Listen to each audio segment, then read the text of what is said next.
Ça veut dire quoi, être dépendant affectivement? Je crois que ça veut dire avoir du mal à être seul et à être persuadé quand on est seul et qu'il nous manque quelqu'un, que c'est l'autre qui nous manque et non pas nous-mêmes qui nous manquons à nous-mêmes. C'est ce qui m'a amené à un moment donné à me dire, et un jour j'ai vraiment eu une révélation, je me suis dit mais c'est pas l'autre qui me manque, c'est moi qui me manque à moi-même.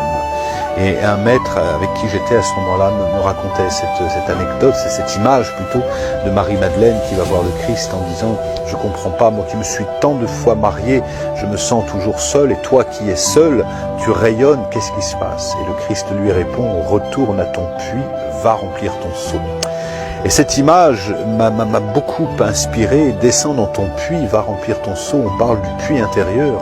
Descends en toi, intéresse-toi à toi. Et quand tu descends dans ton puits intérieur, on va rencontrer, explorer les blessures de l'enfance, les blessures de la psychogénéalogie, les blessures peut-être des vies passées, les blessures de tout ce qu'on a pu vivre, qui fait que si on est en souffrance, c'est rarement pour ce qui se passe dans l'instant, mais c'est ce qui se passe dans l'instant qui vient rentrer en écho avec une blessure fondamentale, une blessure de soi à soi.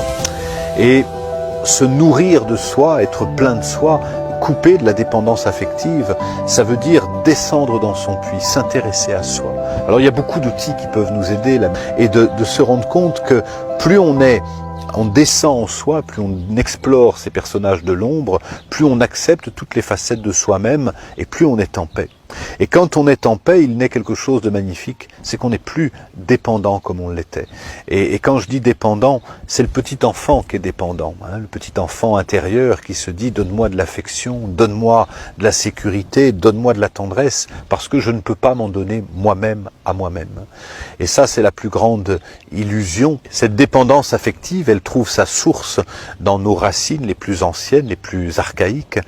Lorsqu'on est indépendant, à ce moment-là, on peut être plein de nous-mêmes, et quand on est plein de nous-mêmes, on n'a plus besoin de relations pour venir nourrir la blessure fondamentale. Alors on devient indépendant et on peut aimer l'autre.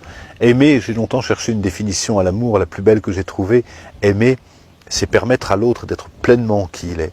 Et réussir à aimer l'autre pour ce qu'il est, sans se dire « il va venir me nourrir, il va venir m'apporter ce qu'il me manque », en prenant conscience que ce qui nous manque, c'est surtout nous qui nous manquons à nous-mêmes. Je crois que c'est un pas de maturité qui apaise vraiment l'enfant qu'on a été et qui permet de révéler l'adulte que nous sommes et qui ne demande qu'à s'expandre dans le monde.